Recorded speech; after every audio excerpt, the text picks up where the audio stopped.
sponsor officiel OneXBet. Sous le haut patronage de son Excellence Macky Sall, président de la République du Sénégal, le cabinet international Ecofinance Entreprises présente la plus prestigieuse cérémonie de distinction des entreprises en Afrique, le gala des 100 entreprises les plus dynamiques d'Afrique et du Sénégal. Événement majeur de promotion des entreprises en Afrique, cette cérémonie vise à récompenser les meilleures entreprises africaines sur la base des critères de l'expertise, de l'innovation, de la capacité de pénétration du marché et de l'impact de l'activité sur l'économie. 100 entreprises les plus performantes et les plus innovantes sélectionnées dans les 54 pays africains seront célébrées et révélées à l'Afrique et au monde entier. Événement majeur de mise en valeur de la qualité de l'environnement des affaires et des opportunités d'investissement. En Afrique, le gala des 100 entreprises les plus dynamiques d'Afrique et du Sénégal célèbre aussi le dynamisme des chefs d'État africains qui bâtissent sans relâche le continent. Soirée d'exception et d'excellence, le gala des 100 entreprises les plus dynamiques d'Afrique et du Sénégal se déroulera le 14 octobre 2023 au King Fahd Palace de Dakar et sera retransmis en direct sur 2STV et 10 chaînes de télévision en Afrique. Réservation 77 462 07 53 77 170 20 37. Sponsor officiel OneXBet. Gala des 100 entreprises les plus dynamiques d'Afrique et du Sénégal, célébrant la performance et l'innovation.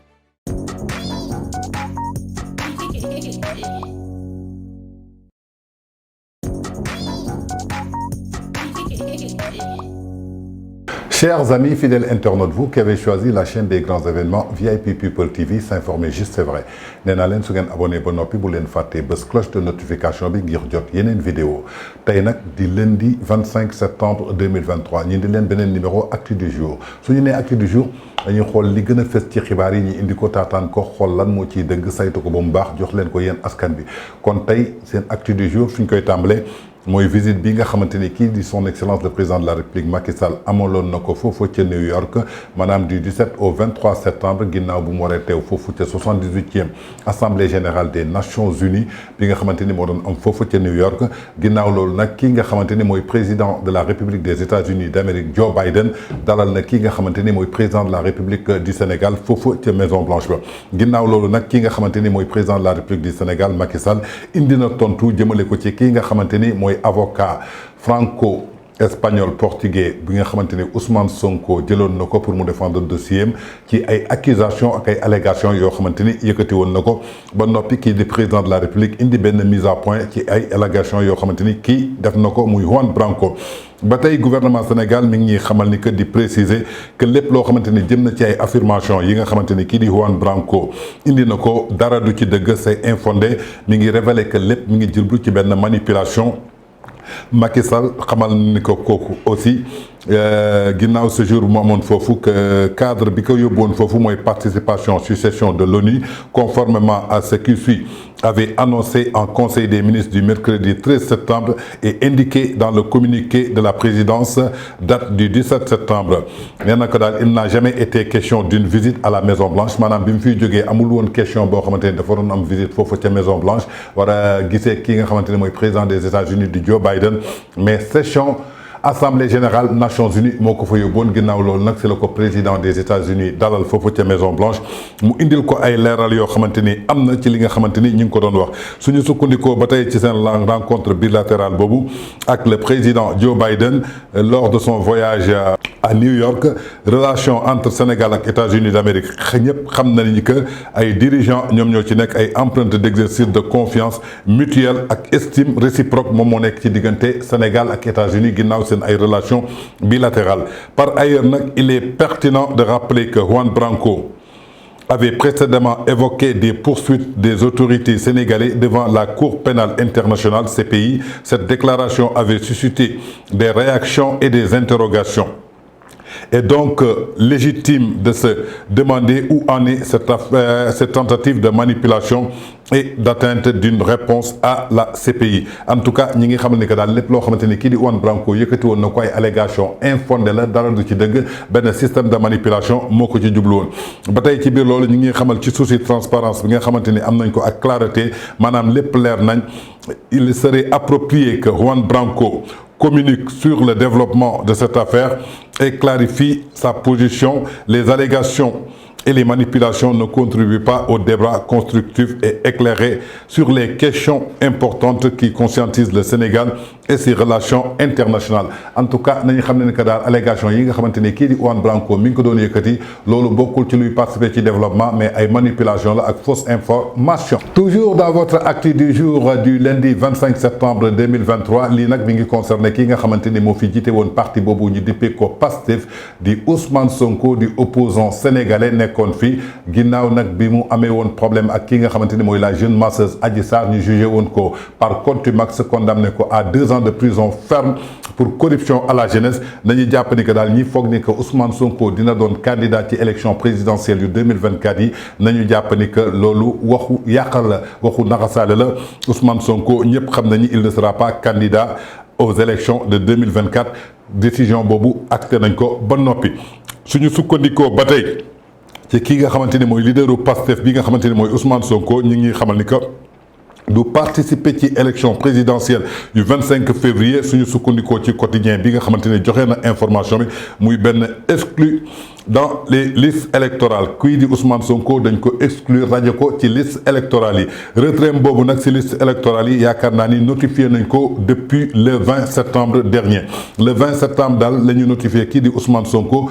que rajo nañ ko ci liste électorale yooyu suñu sukkandikoo ba tey ci journal bi mi ngi préciser que livraison bi mu def tey maanaam ce lundi 25 septembre que huissier de justice bi chargé woon pour jox ki nga xamante ne mooy Ousmane Sonko notification bi dafa dem ca këram foofu ca cité góor gi ginnaaw bu mu egsee foofu ca cité góor gi gardien bi daf ko delloo ne ko soo bëggee gis Ousmane Sonko demal nga fekk ko pavillon spécial bu hôpital principal de Dakar ginnaaw loolu nag si la huissier bi dem foofu ca hôpital principal bu Dakar pavillon spécial mais bu mu egsee foofu kii di garde pénitentiaire bi daf ko ne du dugg lu tax du dugg parce que amul maanaam autorisation bu ko permettre pour mu ñëw gis Ousmane Sonko su ko bëggee dafay dem foofu ca prison Sébikotane bi greffier bi jox ko loolu ginnaaw loolu nag le auxiliaire huissier de justice boobu retourné waat le lendemain foofu ca kër Ousmane Sonko ca cité góor gi bi mu fa demee nag si la fa fekk chef de protocole am boobu nga xamante ni moom ma fa nekk ginnaaw loolu nag bi ñu échangé quelques mots si la ko chef de protocole bi nga xaaral ma échangé ak avocat Ousmane Sonko yi ginnaaw loolu la ko ne demal nga dellu si waat ay côté 13h yooyu nag bu mu ñëwee finalement kii nga xamante ni mooy huissier de justice bi déposé na notification bi nga xamante ni Ousmane Sonko raje nañ ko ci liste électorale yi foofu ca mairie Dakar Plateau kon daal nañ jàpp ni daal lii di notification bi nga xamante ni jox nañ ko Ousmane Sonko xamal ni ko dañ ko raje ci liste électorale yooyu kii di huissier de justice bi déposé na ko foofu ca mairie Dakar Plateau kon Ousmane Sonko voie de recours am yëpp jeex na.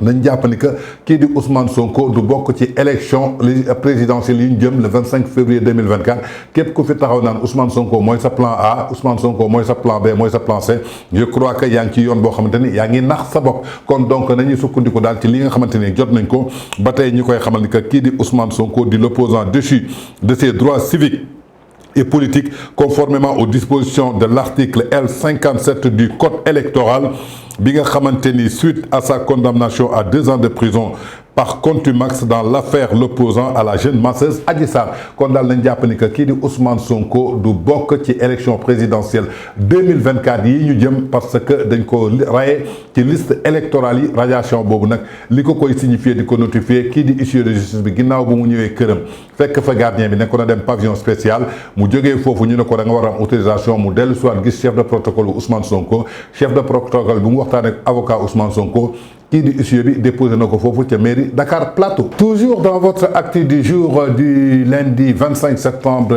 2023 lii nag di inauguration boo xamante ni amaloon nañ ko foofu ca Kaolack plus particulièrement ca marché Medina Baye foofu nag ubbi nañ fa benn centre commercial boo xamante ni suñu xayma investissement bi toll na ci lu toll ci 5 milliards maanaam juróomi milliards yoo xamante ni investir nañ ko foofu waaye nag kii nga xamante ni mooy patron Loc Afrique di Khadim Ba moom it jàppale na leen ci bu baax a baax muy soutien boo xamante ni indi na ko foofu ca centre commercial bi nga xamante ni ñu ngi ko doon inauguré foofu ca Medina Baye kii di xalif général bi fa toogal Baye Niass di Cheikh Mahi Niass yëkkati na ay ñaan teg ko ci loxo kii nga xamante ni mooy Khadim Ba ginnaaw bu mu participer ci investissement boo xamante ni toll na ci juróomi milliards bi nga xamante ni investir nañ ko foofu pour benn centre commercial ca Medina Baye ñu ngi xamal ni que daal projet commercial boobu suñ ko généré maanaam comprenant 839 espaces de vente lu toll ci 839 espaces de vente am na fa ñu répartir ko ci 14 magasins ak 681 cantines ak 144 étals et lépp nekk ci benn point boo xamante ni mi ngi gis jouram suñu xoolee coût global bi dina toll ci 5 milliards de francs CFA muy initiative boo xamante ni benn free partenariat financier la entre ki nga xamante ni mooy Loc Afrique te Khadim Ba jiite ko bi nga xamante ni moom moo investir lu toll ci ñetti milliards ci loolu état du Sénégal contribué à hauteur de 2 milliards muy benn infrastructure boo xamante ni dina promettre lépp lu wala jëmal dynamiser secteur commercial bi nga xamante ni danañ ko stimuler foofu ca économie locale foofu ca Kaolack kon daal nañu jàpp ni que daal centre commercial bi nga xamante ni toll na ci juróomi milliards nga xamante ni inauguré nañ ko foofu ca Medina Baye ci teewaayu xalif général des Niassènes di Cheikh Mahi Niass kii di Khadim Ba jiite Loc Afrique moom indi na ci soutien bu baax a baax muy benn partenariat financier bu mu ak état du Sénégal Khadim Ba teg ci lu toll ñetti milliards état du Sénégal contribué à hauteur de 2 milliards. Toujours dans votre acte du jour du lundi 25 septembre 2023 ku nekk xam na ni que depuis le 9 septembre bi président de la République Macky Sall di secrétaire général APR choisiré ki nga xamante ni mooy candidat Benno Bokk Yaakaar war a jiite seen liste ci élection présidentielle yi ñu jëm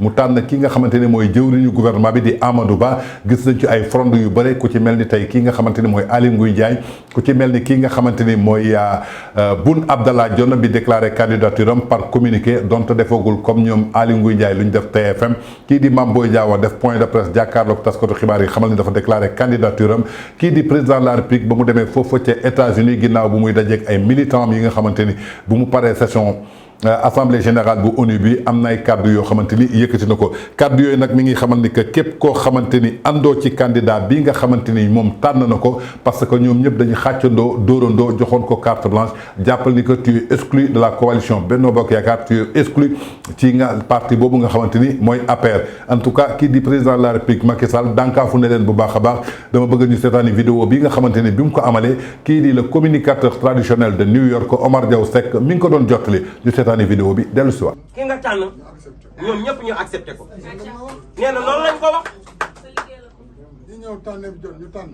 nee na tànneef jot ñu tànn. bi ma xaymaa xool. nee na bi mu xaymaa xool. ku nekk am na cër. nee na ku nekk am na cër. ku nekk am na mérite. ku nekk am na mérite. waaye nag boo boolee critères yi yëpp. nee na boo boolee critères yi. ci tane. ki ci tane. moo doon Amadou. nee na mooy Amadou Ba. nee na di la premier ministre. xëy na nag position boobu am na lu mu ko ci may. nee na position boobu mu am. am na lu mu ko ci yokkal. am na lu mu ko ci yokkal. ba tax na. nee na ba tax na. ba ma ko waxee leader yi. nee na ba mu ko waxee leader yi. ñetti téeméeri leader. muy dina ñetti téeméeri leader. ñu si teg baat. nee na ñoom ñëpp ñu àndandoo ni duñ ci teg baat. message bi Moustapha Niass moo ma ko liiral keroog. nee na message bi ñun ñëpp seetaan nañ ko tonton Moustapha Niass moo ko liir. tukki am jafe-jafe. ndax nee na da doon bëgg a tukki am jafe-jafe. donc ñëpp d'accord ne kon pour la coalition Benno Bokk. nee na ñëpp d'accord ni pour la coalition Benno Bokk Yaakaar. benn candidat la ñu am. benn candidat la ñu am. kon keneen ku fi tudd candidature. nee na kon keneen ku fiy taxaw di tudd candidature. bokkoon ci parti bi. te bokkoon ci parti bi. wala ci coalition bi. wala te bokkoon ci coalition bi. xamal ni génne nga ci sa bopp. nee na xamal ni génn nga ci sa bopp te loolu day wane ni sa bopp la tax a jóg. te mënoo nekk ci mbir. nee na ndax mënoo nekk ci mbir. nekk ci kuréel. nekk ci kuréel. nangu ne candidat nga. nangu ni candidat nga. nangu ne ku ñu tànn di nga ko nangu. nee na nga nangu ni ku ñu tànn da nga ko nangu topp ci moom. ñu bañ la tànn nga ne kon. nee na ñu bañ laa tànn nga ni bokkatuma kon loolu day wane ni yow sa bopp la ñor. loolu nag. nee na loolu nag. militant yi laay wax ak militant. nee na militants yi ak militantes yi yéen lay waxal. kenn ñëw fii di leen wax. nee na bu fi kenn ñëw di leen wax. am na beneen stratégie. am na beneen stratégie. budul bi ma wax. budul bi mu wax moom. tànn benn candidat. nee na tànn benn candidat. candidat Benno. muy candidat Benno. Amadou Ba. muy monsieur Amadou Ba. gunge ko jàppale ko. nee na ñu gunge ko jàppale ko nañ ko jàppale woon moom. pour ñu mën a gagné. suñu gagné du Amadou Ba moo gagné. nee na suñu gagné du monsieur Amadou Ba moo gagné de. d'abord président Macky moo gagné. nee na président Macky moo gagné. sama tànneef la. ndax moom tànneefam la. leaderu Benno Bokk Yaakaar ñëpp ñoo gagné. nee na bu boobaa leaderu Benno Bokk Yaakaar yëpp ñoo gagné. ñoom ñëpp ñoo nangu tànneef boobu. ndax nee na ñoom ñëpp ñoo nangu tànneef boobu. ñëpp ñoo ànd ci loolu. nee na ñoom ñëpp ñoo ànd ci loolu. kon nag. kon nag li ma leen di ñaan. li mu leen di ñaan. mooy ngeen fàtte jafe-jafe yi. nee na ngeen fàtte jafe-jafe yi. ngeen fàtte li nga xam ne defoon nañ leen ko muy lu metti. nee na ñun ñëpp nu àndandoo fàtte yi nga xam ne defoon nañu ko te mu metti. te ñu xool Sénégal. nee na te ñu xool Sénégal. xam ne bu ñu sàgganee. nee na te xam ne bu ñu sàgganee. dinañ ko rëccu. dinañ ko rëccu ndax réew mi dina dugg ci yeneen i loxo. kon nag yal nañ ci yàlla. nee na loolu yàlla nañ ci yàlla musal yàlla na ci dégg di suñu wàll. taxawaat leen ci section yi. nee na taxawaat leen ci section yi. xoolaat leen nit ñi dem leen seeti nit ñi. nee na wàccaat leen ngeen dem jëli nit ñi seeti waat nit ñi. tàmbali leen ko ci parrainage. nee na tàmbali leen ko ci parrainage bi. kon yaakaar naa ni ñoo seetaanandoo vidéo boobu nga xamante ni kaddu yi nga xamante ni kii di président de la République du Sénégal son excellence le président Macky Sall secrétaire général de APR yëkkati na ko dànkaafu képp koo xamante ni yaa ngi opposé wu ci candidature bi nga xamante ni choisir na ko muy Amadou Ba jàppal ni que tu es exclu sa yoonu bopp nga jël ñu ngi lay considérer comme un opposant en tout cas muy ay kaddu yu leer nañ yoo xamante ni président de la République Macky Sall yëkkati na ko toujours ci seen acte du jour du lundi 25 septembre 2023 dama bëgg ñu seetaani benn vidéo dellu si waat. J'ai une amie qui travaille pour l'Immigration Canada. Elle est vraiment agente d'immigration et c'est elle qui gère tous les dossiers, l'un des dossiers d'immigration. Et elle m'a dit que les gens utilisent toujours les mêmes histoires à l'immigration. Et elle m'a raconté ces histoires. Donc la première histoire qui revient souvent dans les dossiers d'immigration, c'est les gens qui, certains latinos qui vont dire le cartel va tuer ma famille, ou le cartel a tué mon père, ou le cartel a brûlé mon champ. En fait, c'est toujours par rapport au cartel, au fait. Elle dit que les latinos utilisent souvent les cartels lors de leur demande d'immigration. Ensuite, les hommes musulmans. Elle a dit qu'il y a beaucoup d'hommes musulmans qui vont dire, exemple, je suis devenue athée, donc vu que je ne crois plus en la religion, en l'islam, dans mon pays, c'est très dangereux pour moi. Et il y a une autre histoire, et elle a aussi dit qu'il y a beaucoup d'hommes qui vont dire « je suis homosexuel et dans mon pays, l'homosexualité est illégale et ils vont me tuer. » Mais le truc c'est qu'ils oublient, c'est que lors de leur demande de dossier, ils disent qu'ils sont homosexuels, mais 5 ans plus tard, ils vont demander de parrainer leur femme. Ça, l'immigration ne n'oublie pas. Parce qu'au fait, il faut toujours t'assurer que l'histoire que tu racontes au début tient la route jusqu'à la fin. Ah ouais, j'allais oublier. Il y a une dernière histoire, les jeunes couples. Les jeunes couples disent toujours, les parents sont contre notre amour. Son père va me tuer si je l'épouse, ou mon père ou mes parents ne veulent pas que j'épouse cet homme. Les gars, en fait, changez d'histoire. Mettez un peu plus d'imagination parce que je vous dis, ce sont les mêmes histoires que les agents kon yaakaar naa ni ñoo seetaanandoo vidéo bi nga xamante ni ndaw su jigéen si bi nga xamante ni waxtaan nag ñi nga xamante ni ñoom ñooy waa service immigration bu Canada ginnaaw nag ñu bëri suñu génnee dem ci dëkk bi ñenn ñi di taxaw di naan dañ leen di rapatrier parce que barki démb ñu ngi dégg benn escroc boo xamante ni day wax ba pare su waxee mu ne ma dama doon sóob mu nekk foofu ci New York ñu jàppee ko ci ñi nga xamante ni ñoom ñooy défendre Ousmane Sonko di def ay live ci télévision di saaga di xamal ni que ñi jaar Sénégal ñëw Nicaragua dafa am benn waay bu fa nekk bu tudd Ibrahima Ndiaye mooy translate bi kooku lépp loo xamante ni gars yi wax nañ ko moom su paree dafay changer version boobu moo tax ñu leen di delloosi muy ay wax yoo xamante ni c'est archi faux. Je crois que kii leeral na leen mbir bi ñu ci bëri suñu ñëwee wax na leen latino yi lan la ñuy déclaré maanaam cartel bi ñoom ñoo ñu menacé dañuy rey sama famille dañuy taal suñuy tool muy benn histoire boo xamante ni ñoom ñëpp moom la ñuy répété alors que nee naa leen tubaab bi dafa yeewu tey suñu sukkandikoo ci ñun africains yi plus particulièrement sénégalais yi lan la ñuy déclaré man góor jigéen laa man kat suñu dëkku l'islam la nanguwuñu góor jigéen te dama choisir nekk góor jigéen moo tax nanguwuñu ma bàyyi ma toog foofu sinon dañ may rey ñeneen ñi lan la ñuy wax man ay lesbienne laa ñeneen ñi lan la ñuy wax man jullit laa woon nekk ci diine l'islam ba noppi dama bëgg a génn ci diine boobu doon ate gëmatuma dara donc ñooñu pour am këyit jaral na leen ñiy fen jaral na leen ñuy wax lu dul dëgg jaral na leen ñu taxaw di jël diine l'islam bi nga xamante ni mooy dëgg ci loolu lañ leen sàkk ci loolu lañ leen taxawee ñu bëgg ko wécceeg uniquement benn këyit wala benn permis de séjour boo xamante ni war nañ ko mën a am ci dëkk yooyu donc ñooñu dañuy dem pour toroxal l'islam alors que tubaab bi dofut lim la jël ci interrogation loolu nga war a continuer nee na ñooñu la ñuy gis ginnaaw loolu suñu demee ba ñu jox leen këyit ñu toog ci biir ñu gis ni que ñooñu ñooy dugalaat këyit nee nañu dañu bëgg a parrainer sama jabar pour mu ñëw dugg si fii ci biir États-Unis alors que tubaab bi bi li mu njëkk a noté ci sa première interrogation toujours ci loolu lay sukkandiku loolu lay wax loolu lay jàpp loolu lay xam ne moo nekk alors que ce qui veut dire que toujours ñoom dañu nekk ci benn manipulation nekk ci benn fen donc erreur yooyu ak mensonge yooyu moo tax souvent ñi leen di rejeter contrairement à ce que Ousmane Tounkara a déclaré dans ses lives muy beneen système de manipulation. Je crois que fan yi passé gis nañu benn waay boo xamante ni jaaroon na Nicaragua bu mu fa jógee ñi delloo si ko bokk mu bokk ci 132 répatriés yi bu mu toogee foofu suñu naataangoo yu Sunugal 24 leeral na ko nee na moom këyit jaralu ko muy toroxal l'islam këyit jaralu ko mu taxaw foofu di naan góor jigéen la alors que du góor jigéen en tout cas moo xam te li nga xam te ni war nañ ci mën a bàyyi xel bu baax a baax. Toujours dans votre acte du jour du lundi 25 septembre 2023 dama bëgg ñu seetaani benn vidéo dellu si wax. pour leeral lu bari. te gis nga nag Amadou Ba xam nga wax lu ko gën a sauvé. téléphone Ousmane Sonko yi gars yi for. ndaxte ña ko doon tuumaal ak di ko waxalu ne ñoo lañ ko doon jiñ ñoom la. est-ce que loolu moo gis nga loolu mbiru yàlla la aussi. maanaam dañ ko doon tuumaal jegewaay Ousmane Sonko te ñoom ñoo gën a jëflante ak moom ñoo doon jëflante ak moom. kon téléphone Ousmane Sonko yi dafa leeral lu bari. te gis nga loolu dafa dem bëgg a xamal même Macky Sall ci boppam wax dëgg yàlla damay wax rek. indi na ci moom ab déception ci ñu bëri ñi nga xamee ni xalaatalu woon lenn li. d'abord xalaatalu woon ci yenn jëfin yi. wala yenn waxin yi. te loolu gis na ko ci. xam nga loolu moo lay wan nit dafa lëndëm. te homme politique yi dañuy defee loolu nii wax dëgg yàlla day xeeblu. ndaxte man dama gis ni que nag wax et puis nag xam nga nag Assane franchement boo jëlee kaa Amadou Ba bi nga tudd. yëpp Amadou Ba warta mën a tax weesu kanaan ko Ousmane Sonko day topp ci Ousmane Sonko. yow ka nga xam ne yow yaa moo nekkoon sa élève. nga jàngal ko école nationale d'administration. nekk patron.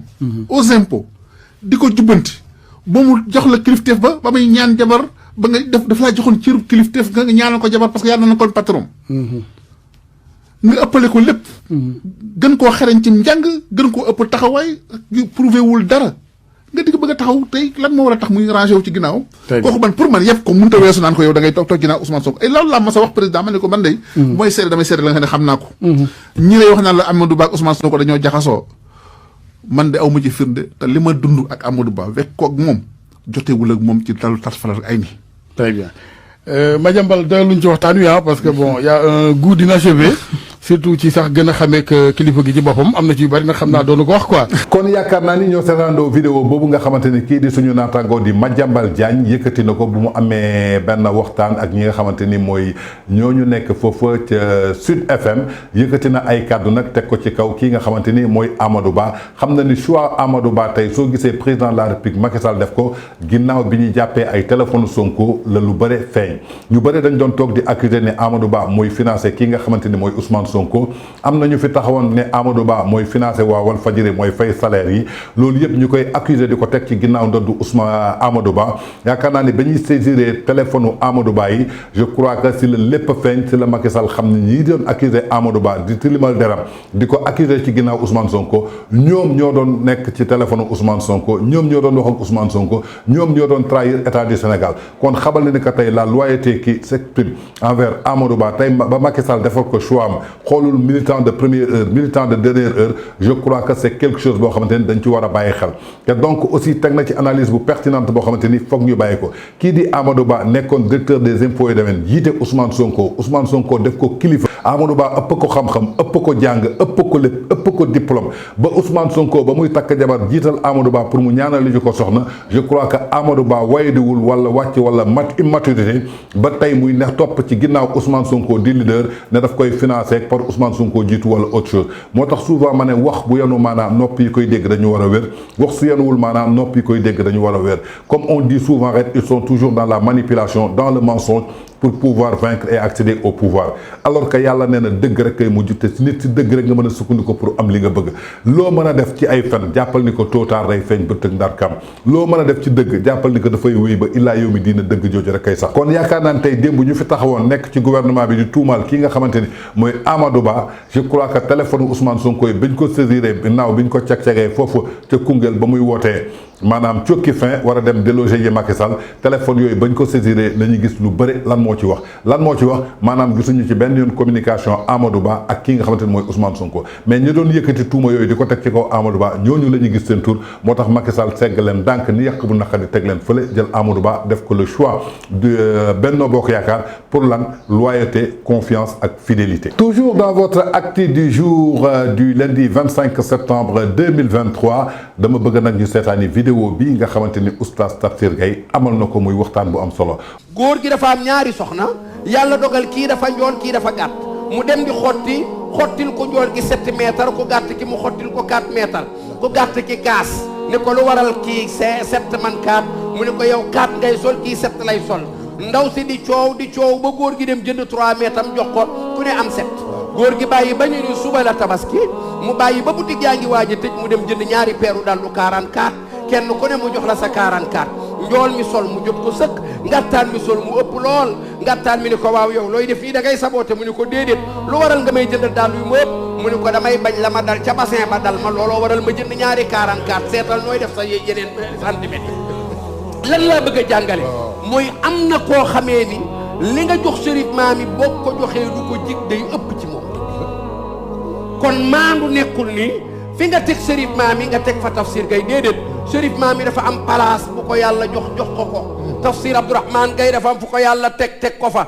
Chérif yàlla da koo teg ci kaw Tafsir yàlla teg ko ci suuf boo jëlee Chérif teg ci kaw teg Tafsir ci kaw maandu woo da ngay jël Chérif teg ci kaw teg Tafsir ci suuf waaw rawati nag kon boo jëlee Chérif teg ci suuf teg Tafsir ci kaw foo maandoo kon maandu bu ñu koy wax mooy wa aati kulla di waxtaan la nag boo xamante ni luñ ci jublu maanaam mooy jàngat aduna saa su ne dañuy jàng lu tax ñuy jàng nee naa leen souvent nit ñi dañuy nekk di wax alors que dañoo gëm a di yàlla dafa bind te yemalewul dafa may kii tuuti may kii lu ne gàññ mayul kii dara may kii lu yem waaye jaam da ngay nangu lu suñu borom dogal ci yow nga xam ne que lii la yàlla dogal xam ne que lu valable pour diw mi valable pour diw mi tey mën naa jël respect jox ko cër si kew kii alors que kooku lim ma woon moo tax ma jox ko cër jooju kii lim ma woon moo tax ma jox ko cër jooju du caagin que li nga jox kii rek da nga ko war a jox kële moo tax ma indil leen vidéo bi tegal leen ko muy l'histoire boo xamante ni histoire la boo xamante ni bu mat a bàyyi xel la comme ni mu ko expliqué rek ci biir vidéo bi waa ji dafa am ñaari soxna ci biir ñaari soxna yooyu kenn ki dafa njool kenn ki dafa tuuti gàtt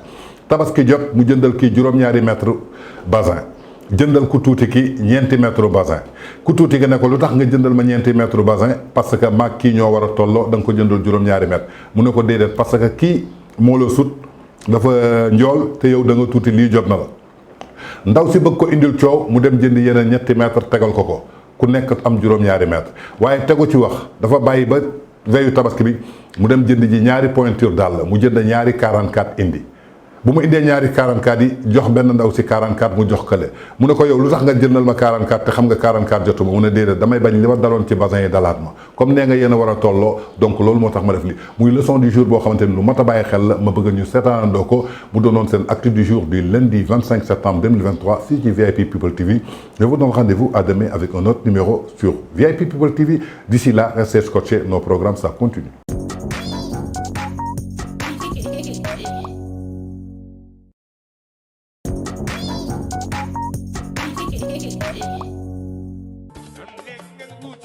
Hello guys, une bonne nouvelle avec TapTapSend, une nouvelle application sûre et rapide.